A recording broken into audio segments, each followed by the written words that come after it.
நான் ஒரு 2 நாளைக்கு முந்தி கடலூர் போனேன். கடலூர் பஸ் ஸ்டாண்டு போயிட்டு திரும்ப பண்ருட்டி பஸ்ல ஏறி வேற ஒரு இடத்துக்கு போகணும். கூகுள்ல பார்த்தோம்னா பண்ருட்டின்னு போட்டிருந்ததை ஏறி உட்காந்துட்டேன். உட்காந்தாலும் நான் இறங்கக்கூடிய இடம் வந்து பாதியில இருக்கு. அப்ப அங்க பக்கத்துல உட்காந்துருக்கவங்ககிட்ட எல்லாம் கேட்கறேன், இது அந்த இடம் போகுமா போகுமான்னு கேட்டேன். எல்லாரும் போகும் போகும் நாங்க உட்காந்துட்டேன். அப்புறம் ஒரு டவுட் வந்து திடீர்னு டிரைவர்கிட்ட போய் கேட்டேன். டிரைவர் என்ன சொன்னாரு, கண்டக்டர் கேளுங்கன்ட்டார். கண்டக்டர் கேட்கலன்னா கண்டக்டர் வெளியில் நின்று எல்லாரையும் வாங்க வாங்க கூட்டிட்டு இருந்ததுனால நான் உட்காந்துட்டேன். உட்காந்து பஸ் மூவ் ஆயிடுச்சு. மூவ் ஆகக்குள்ள 2 பக்கத்துலயும் பாக்குறேன், இது பார்த்த இடமா இல்லையே, புது இடமா தெரியுதே, கடைகள்லாம் வித்தியாசமா இருக்கே அப்படின்னு எனக்கு ஒரு டவுட் வந்துச்சு.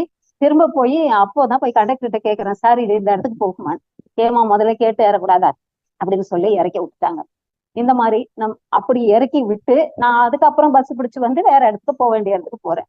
இந்த மாதிரி நம்ம வாழ்க்கையில ஒவ்வொன்னுத்தையும் போற பாதையில இது சரியா தப்பா சரியா தப்பா அப்படின்னு பார்த்து போறோமா? அப்படி போனா பார்த்து போக்குள்ள என்ன நடக்கும், பார்க்காம போனா என்ன நடக்கும்? இத பத்தி நம்ம எதெல்லாம் இந்த மாதிரி பார்த்து போயிருக்கோம், யாராருக்கு ஷேர் பண்ணலாமா?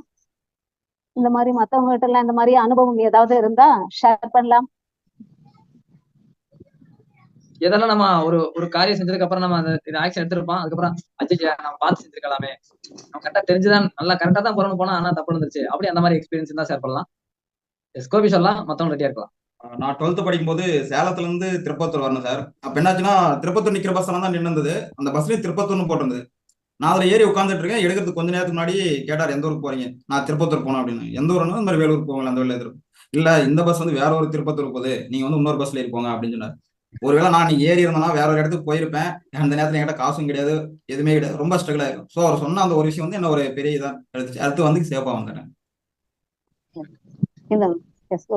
இந்த மாதிரி பல பேர் வாழ்க்கையில பல விஷயங்கள்ல நம்ம பார்த்து பார்த்து போறதுனால என்ன நடக்குது, பார்க்காம போறதுனால எந்த ரிசல்ட் கிடைச்சுது அப்படின்னு மத்தவங்களும் ஷேர் பண்ணலாம். அது மாதிரி பஸ்ஸை பத்தி மட்டும் கிடையாது, ஓவரால் லைஃப்ல நம்ம எங்க எந்தெந்த மூமெண்ட் எந்த ஆக்சிடென்ட் இருக்கோம், அதை பத்தி சொல்லலாம். வணக்கம் சார். நானும் என் ஃப்ரெண்டு கன்னியாகுமரி டு ஜோலார்பேட்டை வர்றதுக்கு ட்ரெயினுக்கு வெயிட் பண்ணியிருந்தோம். அந்த ட்ரெயின் டைம் வந்து ஒரு 5 மணிக்கு சொல்லியிருந்தாங்க, ஆனால் நாங்கள் 3 மணிக்கே போயிட்டோம்.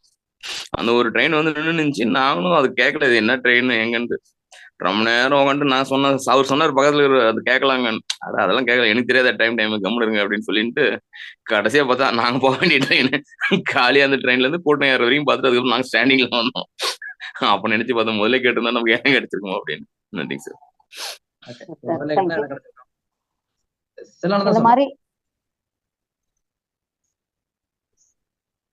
சார் கேக்குதா? எஸ் கேக்குது. அது ரொம்ப முக்கியமான விஷயம். நான் வந்து ஒரு சமீபத்துல வீட்டு பக்கத்துல ஒரு இடம் வாங்கணும். எனக்கு அதுல விருப்பம் இல்லை. வீட்டுக்காரமா வாங்கணும் அப்படின்னாங்க. கையில இருந்த கொஞ்சம் பணத்தை வச்சு இடத்த வாங்கியாச்சு. இடம் வாங்கும் அட்வான்ஸ் போட்ட டயத்துல கொரோனா, வேலை இல்லை, வேலைக்கு போக முடியல. ஒரு கடனை வாங்கி அந்த இடத்த வாங்கியாச்சு 4 லட்ச ரூபாய்க்கு. இப்ப பாத்தீங்கன்னா அந்த கடன் அடைக்கிறதுக்காக 9 லட்ச ரூபா லோன் கட்டுறேன்.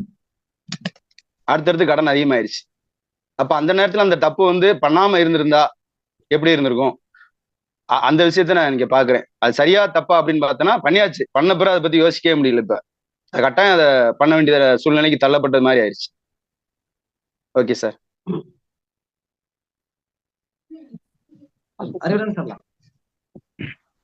அதாவது நம்ம ஒரு விஷயத்த தெரிஞ்சுக்கிட்டு போறோம் அப்படின்னா டைம் சேவ் ஆகுது, மணியும் சேவ் ஆகுது. அதே மாதிரி எந்த இடத்துல கேள்வி கேட்டோம் அப்படின்னா அதுக்கு விடையே இருக்குது. எனக்கு காருக்கு அப்படிதான். ஏதோ ஒரு காயில் மாத்தணும் அப்படின்னா எவ்வளவுன்னா 5000 6000 வரும். மாத்தினா தான் ஓடுங்க, இல்லைன்னா இந்த சவுண்டு வரும் அப்படின்னா அதே ஏன் மாத்தணும்? நல்லா தானே இருக்கு. சும்மா சொல்லுவேன் நான், நல்லா தானே இருக்கு, ஏன் மாத்துறீங்க, நீ அதே பாருங்க தெரியுங்கன்னா அப்படி செஞ்சு 2 வருஷமா ஓடிட்டு அந்த விஷயம். அப்புறம் இன்னொரு டைம் வந்து என்னன்னா டயர்ல ஒரு சவுண்டு கேட்டே வந்தோடனே என்ன டயர் சவுண்டு கேட்கணுன்னே வேற ஒரு ஒர்க் போயிருந்தேன். அவர் பார்த்துட்டு கிளச்சி ப்ராப்ளம் இருக்கு, கிளச் எல்லாம் மாத்தணும். 6 மாசத்துக்கு முன்னாடி தான் கிளச் மாத்திருக்கு, மறுபடியும் எப்படி கிளச் ப்ராப்ளம் வரும் அப்படின்னு. அப்போ ஏற்கனவே இருந்த ஒர்க் ஷாப் மேன்ட்ட போகும்போது அவர் கரெக்டா சொன்னார், டயர் தான் ப்ராப்ளம், டயர் வந்து அன்னியவனா தேஞ்சிருக்கலாம், அந்த மாதிரி பிரச்சனை இருக்கு அப்படின்னோடனே அந்த டயர் சேஞ்ச் பண்ணோடனே சரியாயிடுச்சு. இவங்க பேச்ச கேட்டு கிளச்ச மாத்திரம்னா ஏதாவது கழட்டி இருந்தா அது பெரிய வேலை. இந்த மாதிரி ஒவ்வொரு இடத்துலயுமே எல்லா இடத்துலயுமே அந்த டைமிங்கு, மணி சேவிங் எல்லா இடத்துலயுமே இருக்குது. இந்த இடத்துல வந்து கேட்காம போறனால இருக்கு. வந்து கேட்காம அந்த மாதிரி போயிட்டு ஒரு ஆளை பார்க்கறதுனால மீட் பண்ண முடியும். எங்கேயாவது ஃபோன் பண்ண மாட்டான், அங்க போயிடுவான். அங்க போயிட்டு ஆள் இல்லைன்னு திரும்பி ரிட்டர்ன் வருவோம். இப்ப என்னன்னா ஃபோன் பண்ணி இருக்கீங்களா, எத்தனை மணி இருப்பீங்க, எத்தனை மணிக்கு வந்தா பார்க்க முடியுமா அப்படின்னு கேட்டு தான் போறோம். இங்கே ஃபோன் பண்ணி கேட்டோமா, அவர் இல்லைன்னாலும் நம்ம இல்ல இன்னைக்கு வராங்க நாளைக்கு வாங்க அப்படின்னு சொல்லியாச்சுன்னா உடனே அந்த டைம் வந்து நம்ம வேற எதுக்கு யூஸ் பண்ணிக்கலாம், இல்லைன்னா ஒரு நாள் பூரா வேஸ்ட் ஆகும். இந்த மாதிரி விஷயம். இந்த மாதிரி டிராவல் பண்ணும்போது நாங்க ஃபர்ஸ்ட் 2015 கோயம்புத்தூர் போறோம்னு சொல்லிட்டு ஏர்போர்ட் நாங்க விசிட்டிங் விசால போகும்போது 2 பேரும் நானும் ஃப்ரெண்டும். அப்ப என்னன்னா இங்க சூலூர் ஏரோன்னு போட்டோன்னே சரி இதுதான் ஏர்போர்ட்டா இருக்கும்னு சொல்லிட்டு அந்த ஒரு அவேர்னஸ் இல்லாம அங்கேயே இறங்கிட்டோம். மிட் நைட்ல இறங்கிட்டு பார்த்தா அதுக்கப்புறம் ஏர்போர்ட் இன்னும் கொஞ்சம் தூரம் போனோம். அது ஏரோட்ரம்ன்றது வந்து இந்த மிலிட்ரி ஏர்ஃபோர்ஸ் அந்த இது இருக்கும். அது தெரியாம எங்களுக்கு அந்த விஷயம் தெரியாம இங்கேயே இறங்கிட்டோம். அதுக்கப்புறம் இறங்கி வேற பஸ்ல பிடிச்சி அப்புறம் அங்க எங்க ஏர்போர்ட் இருக்கோ அங்க போன விஷயம். அந்த இடத்துல ஒரு அவேர்னஸ் இல்லாம 2 பேருமே அப்போதைக்கு இந்த மேப்பு கூகுள் அந்த விஷயங்கள்லாம் இல்லாததுனால எங்களுக்கு அதில் தெரியாம நாங்களே இறங்கிட்டோம். வந்தது கேட்டுட்டு இறங்கி இருந்திருக்கலாம். நாங்க சரி வாண்டடா அது அந்த விஷயம் ஆகும். நான் வந்து காலேஜ் படிக்கும்போது டிப்ளமோ ஜாயின் பண்ணேன். அப்போ சிவில் தான் சீட் கேட்டுட்டு இருந்தேன். அவங்க வந்து என்னோட ஃப்ரெண்டு 1 வருஷம் முன்னாடி ஜாயின் பண்ணிட்டான். நானும் சரி நான் லேட்டா போனது சரி சீட் இருக்கும் அப்படின்னு ஒரு அலட்சியத்தால லேட்டா போனதால எனக்கு அந்த டிபார்ட்மெண்ட் கிடைக்கல. அப்போ என்ன இருந்ததோ ட்ரிபிள் இருந்தது. ஸோ அப்போ அதில் ஜாயின் பண்ணிட்டேன். தெரியல ஒருவேளை நான் அதை கரெக்டாக கேட்டுட்டு பிஃபோரா அந்த அலட்சியத்தால விடாம கரெக்டாக கேட்டிருந்தேன்னா லைஃப் இப்போ டர்னிங்காக கூட மாறி இருக்கலாம். ஸோ நான் எடுத்துக்கிட்ட என்ன விஷயம்னா சின்ன சின்ன அலட்சியத்தால லைஃபோட ஒரு டர்னிங் பாயிண்ட் மிஸ் பண்ண வேண்டியது இருக்கும். சார் சொன்ன மாதிரி இந்த மணி சேவிங்ஸு டைமு ஸோ அதெல்லாமே நம்ம சரி பண்ணிக்கலாம் இந்த லைஃப் ஸ்டைல் படிக்கிறது மூலியமா அப்படி இருக்கிறேன் சார். எஸ்மா ஒரே ஒரு பாயிண்ட், நம்ம ஸ்டூடெண்ட் ஒருத்தவங்க வந்துட்டு ஸ்டூடெண்ட் ஜாயின் பண்ணியிருக்காங்க, 1.5 வருஷமா ட்ராவல் பண்ணிட்டு இருக்காங்க. திடீர்னு இடையில வேற ஏதாவது புதுசாக இன்கம் பண்ணணும் அப்படின்னு சொல்லிட்டு வெளியில அங்கே இன்ஸ்டாகிராம் அங்கே இங்கேன்னு பார்த்து அவங்க சொல்லிருக்கிற 2-3 கோர்ஸ் வந்து லாகின் பண்ணிட்டேன். லாகின் பண்ணி அவன் பணம் கேட்கறன்னு சொல்லி பணமும் கட்டியாச்சு. ஒரு 40,000 50,000 பணம் கட்டியாச்சு. பணம் கட்டி பார்த்தா அவங்க சொல்லியிருக்காங்க 6 மாதத்துக்கு அப்புறமா உங்களுக்கு நீங்கள் படிச்சு முடிச்சதுக்கப்புறம் உங்களுக்கு வேலை கிடைக்கும், அதுக்கப்புறம் நீ அதில் பெரிய லெவலில் இன்கம் பண்ணலாம் அப்படின்னு சொல்லி. அது உண்மையா பொய்யா, அவங்க சொல்றது எவ்வளோ சரி, அதுக்கு முன்னாடி எவ்வளோ பேருக்கு அந்த மாதிரி இன்கம் பண்ண வச்சிருக்காங்க, அது எதுவுமே கேட்கல. பண்ணியாச்சு, பணம் கொடுத்தாச்சு. பணம் கொடுத்து 1 மாதத்துக்கு அப்புறம் அதே ஆளு அந்த கோர்ஸ் படிச்சு முடிச்சு சென்னையில் போய் 15,000 வேலை பார்த்துட்டு இருக்கு. என்ன அப்படின்னு, இல்லை சார் படிச்சு சொல்றேன் சார், படிச்சாங்க செஞ்சாங்க வேலை இங்கே ஃபர்ஸ்ட் 15,000 ஜாயின் பண்ணுங்க, அப்புறம் போக போக போக 15, 30, 50 வந்துடும் சார் அப்படின்னு சொல்லி சொன்னாங்க. அப்படின்னு ஹலோ என்ன பண்ணிட்டு இருக்கீங்கன்னு சொல்லிட்டு அவர் போஸ்ட் ஆஃபீஸ் வேலை பார்த்துட்டு இருக்காரு. போஸ்ட் ஆஃபீஸ் வேலையை விட்டுட்டு இந்த வேலையை பார்த்துட்டு இருக்காரு. போஸ்ட் ஆஃபீஸ்ல 15,000 வீட்டு பக்கத்துல இருந்து 15,000 கிடைச்சிட்டு இருக்கு. அவர் சென்னையில போய் உட்காந்து அங்கே நான் கோர்ஸ் படிச்சுட்டு கோர்ஸ்ல இருந்து சம்பாதிக்க போறேன் அங்கே போய் உட்காந்து. அப்படி இல்லை அப்படிலாம் பண்ணாதீங்க, முதல்ல வாங்க இங்கே வாங்க இங்கே வந்து சொல்லிட்டு மறுபடியும் பல வேலையை ஜாயின் பண்ணிட்டு எது பண்ணாலும் கேட்டு பண்ணுங்க. இந்த மாதிரி யாராவது சொல்றாங்க அப்படின்னா உடனே நம்பிடக்கூடாது. என்ன எம்எம்ஜி கல்ச்சர் இருக்கு, நீங்க எம்எம்ஜி சொல்ல வேண்டாம், அட்லீஸ்ட் எம்எம்ஜி படிக்கிறதே ஞாபகம் வச்சுங்க. எது யாரா யாருனாலும் சந்தேகப்படும், எம்எம்ஜி சொன்னாலும் சந்தேகப்படுங்க. இவங்க சொல்றாங்களே காசு கொடுத்தா சரியா இருக்குமா, அங்க வேல்யூ கிடைக்குமா அப்படின்னு சந்தேகப்பட்டு அப்புறம் போங்க. கிடைக்கலாம் என்னென்ன நடக்கலாம் அப்படின்றத மைண்ட் வச்சுட்டு போங்க அப்படின்னு சொன்னதுக்கு அப்புறம் இப்போ ட்ராவல் பண்ணிட்டு இருக்காரு. இப்போ பிசி கொடுத்துட்டு ஸ்டார்ட் பண்ணிருக்காரு. நம்ம ஒரு விஷயம் பண்றதுக்கு முன்னாடி அது எவ்வளவு சரி, அதுல நமக்கு கிடைக்குமா, ரிசல்ட்ஸ் இருக்குமா இருக்காதா, அதெல்லாம் ஃபுல்லா தெரிஞ்சதுக்கு அப்புறம் இறங்கணும். ஒரு சில இடங்கள்ல வராம போகலாம், பட் அந்த ஐடியா நமக்கு ஸ்டார்டிங்ல இருக்கணும் அப்படின்னு சொல்லிட்டு சொல்லுவாங்க. அதுதான் இப்போ ஆன்லைன் சார் சொன்ன மாதிரி ஒரு விஷயம், பையனுக்கு வந்து ஏதோ ஒரு எக்ஸ்ட்ரா காலேஜ் படிக்கிற எக்ஸ்ட்ரா ஏதோ படிக்கணும் கம்ப்யூட்டர் கோர்ஸ்ன்னு சொல்லிட்டு அவங்க ஃப்ரெண்ட்ஸை கேட்டு ஏதோ என்கொயரி பண்ணிக்காங்க. ஏன் தம்பி சொல்லலை, திடீர்னு அந்த இன்ஸ்டியூட்ல இருந்து ஃபோன் கால் வந்து பேசிட்டே இருந்தார். அதாவது 1 lakh சேலரியா 18,000 பஸ் கட்டிடுமா, ஒவ்வொரு மாசம் 3,800. அதாவது 4 வருஷம்னா 4 வருஷம் முடியிற வரைக்கும் கட்டணும், 4 வருஷம் முடியும் போது வேலை வாங்கி கொடுத்துருவோம். இன்னொரு ஆப்ஷன் அதே 18,000 கட்டணும், 7,500 கட்டணும் எவ்ரி மந்த். 4 இயர்ஸ் கழிச்சு 25 lakhs சேலரி அப்படின்னு இருக்காங்க. ஓகேன்னு என்னை பிரைன் வாஷ் பண்ணிட்டே இருக்காரு. நான் எம்எம்ஜில படிக்கிறது எல்லாமே அவர்கிட்ட நெட்வொர்க் மார்க்கெட்டிங் இருக்கேன், எம்எம்ஜில இருக்கிறேன். அவர் பிரைன் வாஷ் பண்றது எல்லாமே தெரிஞ்சிட்டு, ஓகே நீங்க பண்றீங்களா, எந்தெந்த காலேஜ்ல எல்லாம் நீங்க வந்து உங்க ஸ்டூடெண்ட் இருக்காங்க, இப்ப எங்க வேலை செய்யறாங்க, அவங்க ஸ்டூடெண்டோடைய ஒரு 4 பேர் நம்பர் தர முடியுமா அப்படின்னு கேட்டேன். அவர் கரெக்டா அந்த ரிசல்ட் மறுநாள் நம்பர் கொடுக்கலாம். திரும்பவும் பேசினாரு. மறுநாள் பேசும்போது கேட்டேன், சரி நேற்று கேட்டேன் அந்த கொஸ்டின் ஒரு 4 பேர் நம்பர்ஸ் அதெல்லாம் அனுப்ப சொன்னேன். நான் வந்து எனக்கு வந்து கிளாரிட்டி வேணும் இல்லையா, நீங்க சொல்றீங்க எனக்கு வந்து அது கிளாரிட்டி இல்லை நான் தெரிஞ்சுக்கிட்டு தான் நான் பண்ண முடியும் அப்படின்னோடனே அடுத்து எனக்கு ஃபோன் கால் வரல. பையனுக்கு கோவம், ரொம்ப டென்ஷன். அவர் சொன்ன உடனே கொடுத்தோம்னு சொல்லிட்டு நான் வந்து அப்படியே லேசா கிண்டி விட்டு பேசாம வந்துட்டு அமைதியா இருக்கு. அது கெட்டவுள்ள எதுவுமே ஃபோன் பண்ண என்ன பண்ணல, நீங்க பண்ண 4-5 கேள்வி கேட்பீங்க, அதனால விட்டுருப்பாங்க. எது பண்ணாலும் அது ஃபுல்லா கவனிச்சு பண்ண அப்படின்னு போட்டுருவாங்க. இது மாதிரி நம்ம வாழ்க்கையில ஒவ்வொரு விஷயத்தையும் சரியா தப்பா பார்த்து போறோமா அப்படின்னு இந்த லெசன்ல 3 விஷயமா சொல்லியிருக்காங்க சாரு. அது என்னென்ன விஷயம் அப்படின்னு லெசன்ல பார்ப்போம். நமக்கு நிறைய விஷயம் தெரியும் அப்படின்னு நமக்கு தெரியும், சரியா? நம்ம ஆனா பொண்ணா நமக்கு தெரியும், சரியா? பணம்லாம் நம்மகிட்ட இருக்கா, சேஃபாக இருக்கா நமக்கு தெரியும். ஏதாவது சின்ன பிரச்சனை நம்ம சமாளிக்க முடியும் தெரியும். இந்த மாதம் கடத்தை அடைக்க முடியும், வீட்டு சமாளிக்க முடியும் தெரியும், இவ்வளோ கடன் இருக்குது தெரியும். அதே மாதிரி நிறைய விஷயங்கள் நமக்கு தெரியும், இது நமக்கு தெரியாது. மேபி ஒரு கெமிஸ்ட்ரி, ஒரு ராக்கெட்டு நீங்கள் செஞ்சு அனுப்புறீங்களான்னு தெரியாது. பாம்பு பண்ண தெரியும்னா தெரியும், எல்லோரும் தெரியாது. இந்த கெமிக்கல் எப்படி பண்ணுறாங்கன்னா தெரியாது. நிறைய விஷயம் நமக்கு தெரியும், இது எனக்கு தெரியாது அப்படின்னு நமக்கு தெரியும். சமையல் எனக்கு தெரியாது, இந்த கறி எனக்கு வைக்க தெரியாது அப்படின்னு தெரியும். எது தெரியுங்கிறது தெரியும், எது தெரியாதுங்கிறது தெரியும். இதில் ரொம்ப மோசமானது என்ன தெரியுமா? நம்ம நினைப்போம் நமக்கு தெரியும்னு, ஆனால் நமக்கு தெரியாது.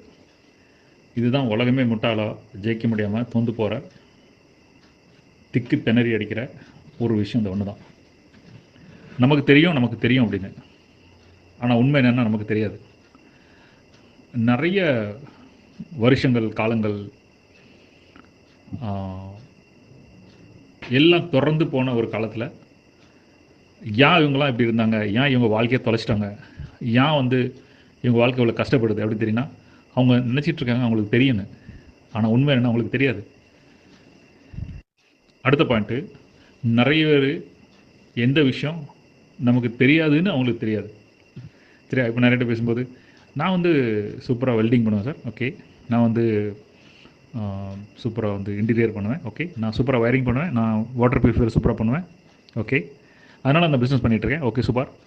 ஆனால் இந்த பிஸ்னஸ் கோச்சிங்க்குன்னு ஒரு கோச்சிங் இருக்குது அப்படின்னு அவங்களுக்கு தெரியாது, என்ன இருக்குன்னு தெரியாது. இல்லை ட்ரைனிங் கொடுக்கணும், என்ன ட்ரைனிங் கொடுப்பீங்க நீங்கள், ட்ரைனிங்னா என்னது அப்படி கேட்குறேன். ஸோ என்ன தெரியாதுங்கிறது அவங்களுக்கு தெரியாது. அப்போ அவங்க லைஃப்பில் என்ன பண்ண முடியும்? எதுவும் தெரியாதுன்னு ஃபஸ்ட்டு தெரியும் நினச்சிருப்பாங்கன்னு அவங்களுக்கு தெரியாது, அது காலங்கள் பதில் சொல்லும். ரெண்டாவது, என்ன தெரியாதுங்கிறதே அவங்களுக்கு தெரியாது. அப்படிங்கும்போது அவங்க எப்படி அதை படிப்பு வரும் இல்லையா? இது ஒரு படம் உண்டு, அந்த ஆதிவாசி படம். அதில் மேலேருந்து ஹெலிகாப்டர்லேருந்து யாரோ ஒரு பாட்டில் தூக்கி போட்டுறாங்க. அது ஒரு பெரிய பிரச்சனையாகி அந்த ஆதிவாசி மத்தியில் இது என்னமோ ஒன்று பொருள் வந்திருக்கு அப்படி இப்படின்னு சொல்லிட்டு பெரிய ரகலாகி அவங்களுக்கு தெரியாது இது ஒரு பாட்டில் அப்படின்னு. அதே மாதிரி ஒரு ஆதிவாசி அவங்ககிட்ட போய்ட்டு, உலகத்தை பார்க்காதவங்ககிட்ட போய்ட்டு ஒரு டெலிஃபோன் கொடுங்க, இது என்னது அப்படின்னு பார்ப்பாங்க. அவங்களுக்கு தெரியாது இல்லையா இது என்னதுன்னு, தெரிஞ்சவங்க தான் தெரியாது என்னதுன்னு. அந்த மாதிரி எந்தெந்த விஷயங்களுக்கு நமக்கு தெரியாது அப்படிங்கிற நமக்கு தெரியாமலே நிறைய விஷயம் இருக்கும். நம்ம என்ன தெரியாது அப்படின்னு தெரியாதனால, நம்ம என்ன செய்யணும்னு தெரியாமல், நம்மளோட இக்னரன்ஸ், நம்மளோட தெரியாதனால நம்ம லைஃப் அப்படி அங்கேயே ஸ்டக்காகி நிற்கும். அடுத்த ஒரு புது செக்மெண்ட் பார்ப்போம். வாரன் பஃபெட் சொல்கிறாரு, ஏற்கனவே நம்ம சொல்லியிருப்போம், வருஷம் ஒரு ஃப்ரெண்டை கரைச்சிருங்க அப்படின்னு. அதேமாதிரி வருஷம் உங்களோட ஒரு நல்ல ஐடியா, உங்களோட நம்பிக்கையை தொலைச்சிருங்க. அந்த நம்பிக்கையை மறந்துடுங்க. அந்த நம்பிக்கை இப்படி தான் நம்பிட்டு இருப்பீங்க, அதை மாற்றுங்க, அதை இன்ஸ்பெக்ஷன் பண்ணுங்கள், அதை தப்பாக யோசிங்க. உங்களுக்கு கிரிக்கெட் பிடிக்காது அப்படின்னீங்கன்னா, அப்போ ஏன் கிரிக்கெட் கிரிக்கெட் அப்படின்னா நல்ல விஷயம் இருக்குது, கிரிக்கெட் என்ன நடந்திருக்கு, கிரிக்கெட்டு தேசத்தை பற்றி தெரியுது, என்ன ஏது அப்படின்னு. உங்களுக்கு எது பிடிக்காதுன்னீங்க அதை பிடிக்க ஆரம்பிங்க. எது பிடிக்காது அப்படின்னு சொல்லி பிடிக்க ஆரம்பிங்க. எது பிடிச்சிருக்கோ அதை பிடிக்காமல் பண்ணுங்கள். இது நமக்கு தேவையில்லை, இது நம்ம வேஸ்ட்டாக டைம் பாஸ் பண்ணியிருக்கோம், எல்லோரும் பாட்டு கேட்குறது வேஸ்ட்டு, படம் பார்க்குறது வேஸ்ட்டு அப்படின்னு சொல்லியிருக்கோம். அப்படின்னு நினச்சிட்டு இருக்கேன். மாற்றுங்க. பாட்டு கேட்குறது எவ்வளோ நல்ல விஷயம். பாட்டு கேட்டு பிளான் பண்ணி அதை கேட்க ஆரம்பிங்க. படம் பார்க்காம இருக்கீங்க அப்படின்னா படம் பார்க்க ஆரம்பிங்க. காலங்காலமாக அதை வச்சுட்டு இருக்காதிங்க. நான் சொல்கிறது ட்ரை பண்ணி அந்த இன்ஸ்பெக்ஷன் பண்ணுங்கள் அப்படி சொல்கிறேன். மியூசிக் எனக்கு பிடிக்காது, ஆனால் ட்ரை பண்ணி பாருங்கள். எனக்கு இந்த செக்மெண்ட் என்ன சொல்லுவாங்க, பணக்காரனை பார்த்தாலும் எனக்கு பிடிக்காது அப்படின்னா ட்ரை பண்ணி பாருங்கள். பணக்காரன் எப்படி வாழ்கிறான், என்ன பண்ணுறான் அப்படின்னு நினைக்கிறேன். அப்புறம் ஏதாவது ஒரு விஷயங்கள், ஹவுஸ் ஒய்ஃபாக வாழ்க்கையில் எதாவது சாதிக்கணும், அதெல்லாம் சும்மா வேஸ்ட்டு அப்படின்னு சொல்லிட்டேன். அப்போ ஹவுஸ் ஒய்ஃப் அவங்க எப்படி வாழ்கிறாங்க, அவங்க எதில் சந்தோஷப்படுறாங்க, ஏன் அவங்களுக்கு அதாக இருக்குது. ஹவுஸ் ஒய்ஃபாக இருந்தீங்க அப்படின்னா, இந்த வேலைக்கு போகிற பொண்ணுங்களாம் பாவம், அது பிள்ளை விட்டுட்டு அப்படி இருக்காங்க. அப்படி இருந்தால் எப்படி இருக்கும், அவங்க ஏன் அப்போ இவங்க நல்லவங்க, அவங்க சொந்த காசில் நிற்பாங்க, யார் கையும் எதிர்பார்க்க வேண்டாம். கார்ப்பரேட் லைஃப் வாழ்க்கை எப்படி பார்க்கும், வெளியே போக வைக்க அவங்களுக்கு ரொம்ப கான்ஃபிடன்ஸ் இருக்கும், பேச வைக்க கான்ஃபிடன்ஸ் இருக்கும். எந்த வாழ்க்கையில் நம்ம வாழ்கிறோமோ அது மாறி ஒரு தடவை ட்ரை பண்ணி பார்க்கணும், அந்த இன்ஸ்பெக்ஷன் பண்ணணும். இந்த மாதிரி நம்ம நிறைய ஒரு ரூல்ஸை பண்ணி வச்சுட்டு அதில் முட்டாத்தனமாக தெரியாமல் உட்காந்து தகச்சிக்கிட்டு இருப்போம், தெரியாமல் இருப்போம். அதெல்லாம் மாற்ற ட்ரை பண்ணணும். நம்மளோட முட்டாத்தனம் அதெல்லாம் நிறைய விஷயம் நம்ம தெரியாமலே போயிடும். காலம் ஃபுல்லாக அப்படி வாழ்ந்து முடிச்சிடும். இந்த 3 விஷயம் சார் சொல்லியிருப்பாங்க. ஃபர்ஸ்ட் நமக்கு என்ன தெரியும், அதை பற்றி முழுசா தெரியுமான்னு கேட்டால் தெரியாது. உதாரணத்துக்கு இப்போ ஒரு மாம்பழம், எனக்கு நல்லா தெரியும், அதில் எத்தனை வகை இருக்குன்னு கேளுங்க, தெரியாது. அடுத்தது பார்த்தீங்கன்னா தெரியாதுன்னே தெரியாது அப்படின்னு ஒரு எக்ஸாம்பிள் கேட்டாக்கா, கோயிலுக்கு போய் சாமி கும்பிடக்குள்ள நன்றி தான் சொல்லணும் அப்படிங்கிற விஷயமே தெரியாது. ஏன் அப்படி நன்றி தான் சொல்லணும் அப்படிங்கிற விஷயம் சுத்தமா தெரியல. கோயிலுக்கு போய் சாமி கும்பிடணும், நமக்கு வரம் கேட்கணும். இந்த மாதிரி ஒரு எக்ஸாம்பிள். வருஷம் ஒரு நம்பிக்கையை மாத்துங்க அப்படிங்கிறாங்க. இவ்வளவு நாளும் அந்த ஐஸ்கிரீம் சாப்பிட்றது, கூலிங்கா குடிக்கிறது, இதெல்லாம் எனக்கு ரொம்ப பிடிக்கும். அது என்ன ஒண்ணுமே பண்ணல, எனக்கு எதுவுமே வரல, நான் நல்லா இருக்கேன் அப்படின்னு ஸ்ட்ராங்கா நம்பினேன். ஆனா இப்ப முதல் நாள் சாப்பிடக்குள்ள பாத்தீங்கன்னா வயிற்று என்னமோ பண்ணுது, வாந்தி வருது. இந்த மாதிரி நமக்கு ஒவ்வொரு விஷயத்துலயும் ஒவ்வொரு அனுபவம் இருக்கும். அதை பத்தி ஷேர் பண்ணலாமா? எது தெரியும் தெரியாது ஃபர்ஸ்ட், செகண்ட் தெரியாதது எது அப்படின்னு ஒண்ணா ஷேர் பண்ணுமா? ஃபர்ஸ்ட் எது தெரியும் தெரியாது அப்படிங்கறத ஷேர் பண்ணும். ஷேர் பண்ணலாமா?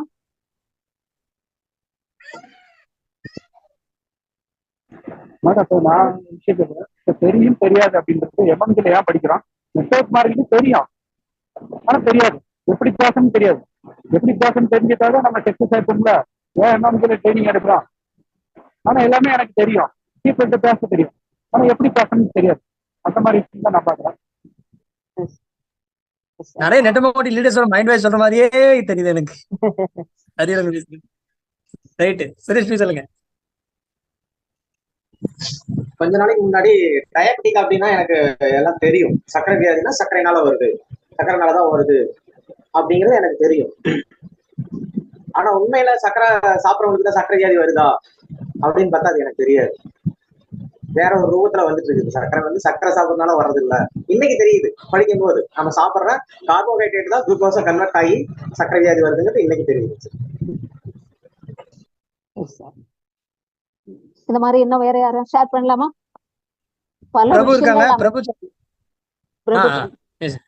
பணம் சம்பாதிக்கிறது ரொம்ப ஈஸின்னு நினைச்சிட்டு இருந்தேன், தெரியும் நினைச்சிருந்தேன். ஆனா எனக்கு தெரியாது, அது இப்பதான் தெரியும்.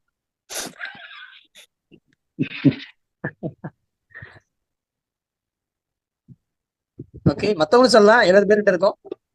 என்ன நம்ம தெரியும் நினைச்சிருக்கா தெரியாது. கார்த்திக் சொல்லுங்க. கார்த்திக் அடுத்தது. எனக்கு ஒரு இன்கம் வச்சு லைஃப்பை லீட் பண்ண முடியும் அப்படிங்கிறது தெரியும், ஆனா இவ்வளவு இன்கம் பண்ணலாம் அப்படிங்கிறது எனக்கு தெரியாது. ஓகே ஓகே, கார்த்திக் துளசி சொல்லலாம். எங்க அப்பா வந்து பட்டு சேலை நெய்வாரு வீட்டுல. அந்த தொழில் வந்து எங்க காலகாலமா பண்ணிட்டு இருக்காங்க. ஆனா வந்து அதுதான் எங்க தொழில் தெரியும். ஆனா எனக்கு அதுல முழுசா தெரியாது, சில விஷயங்கள்லாம் தெரியாது. அதனாலயே வந்து நான் அது ஒரு எங்களுக்கு தெரியும், ஆனா வந்து அது செய்ய தெரியாது எனக்கு. இது இவ்வளவு வேலை நுணுக்கமா இருக்கு அப்படின்னு விஷயம் எனக்கு தெரியாது. ஒரு நுணுக்கமான வேலை அது எனக்கு தெரியல எனக்கு. ஆமா,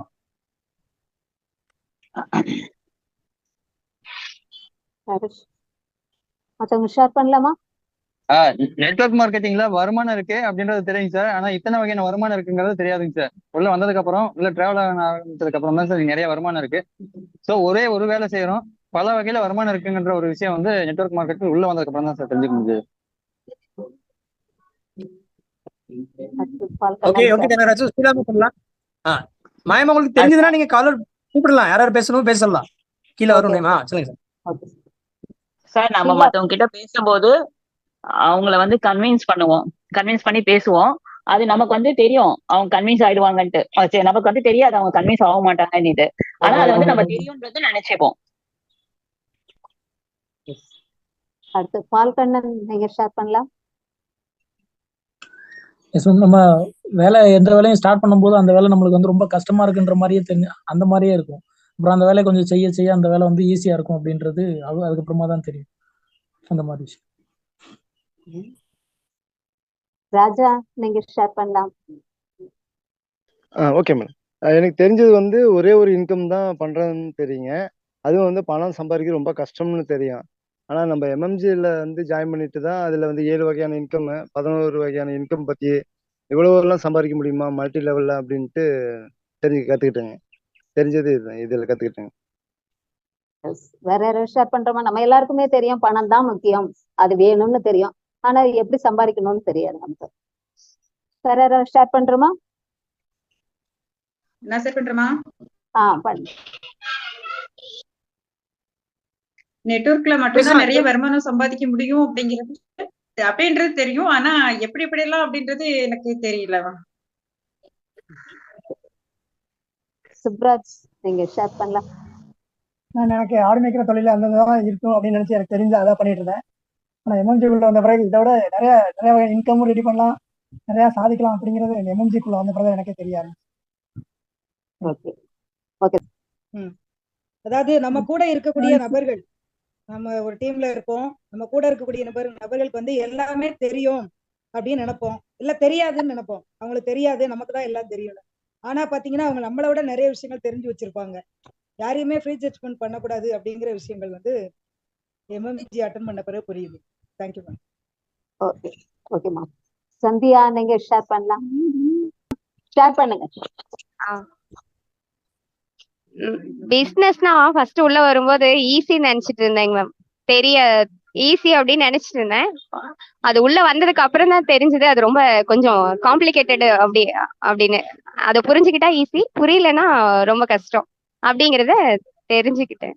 அப்புறம் நம்ம ஒரு பீப்புளை பார்க்கும்போது வந்து பார்த்தோம்னா அவங்களுக்கு எல்லாமே தெரியும் நம்ம நினைப்போம், ஆனா அவங்களுக்கு ஒண்ணுமே தெரியாது. ஆனா சில பீப்புள்ஸ் பார்க்கும்போது ஒன்றும் தெரியாத மாதிரி இருப்பாங்க, ஆனா அவங்களுக்கு எல்லாமே தெரிஞ்சிருக்கும். அதனால பீப்புள் எப்படி அவங்கள கிட்ட பேசணும் அப்படிங்கறது நமக்கு தெரியல. ஓகே ஓகேம்மா. Okay thank you. ஹேமலதா நீங்க ஷேர் பண்ணலாம். ஓகே, பிசினஸ்ல வரதுக்கு முன்னாடி பாத்தீங்கன்னா மேடம் எல்லாம் தெரியும், நம்மளும் செய்யலாம், நம்மளும் பணம் சம்பாதிக்கலாம் அப்படின்னு நினைச்சுதான் வந்தேன். ஆனா இது உள்ள வந்த பேருக்கு இவ்வளோ கஷ்டம் இருக்குதா, இப்படி எல்லாம் போகணுமா அப்படின்னா தெரிஞ்சுக்கிட்டேன். ஒருத்தவங்களை பார்த்தா இவங்க எப்படி அப்படின்ற கேரக்டர் தெரிஞ்சுக்கிட்டு நிறைய விஷயம் இதுல புரிஞ்சுக்கிட்டேன். இதுதான் எனக்கு. தேங்க்யூ. எஸ், இதுல எல்லாமே இப்ப தெரிஞ்சுக்கிறோம், ஆனா ஒரு நேரம் இத பத்தி நமக்கு தெரியாம இருந்தது. அதுதான். ஆமா ஆமா. ஓகே, இப்ப அடுத்தது 2வது பாயிண்ட் பத்தி டிஸ்கஸ் பண்ணுவோம்.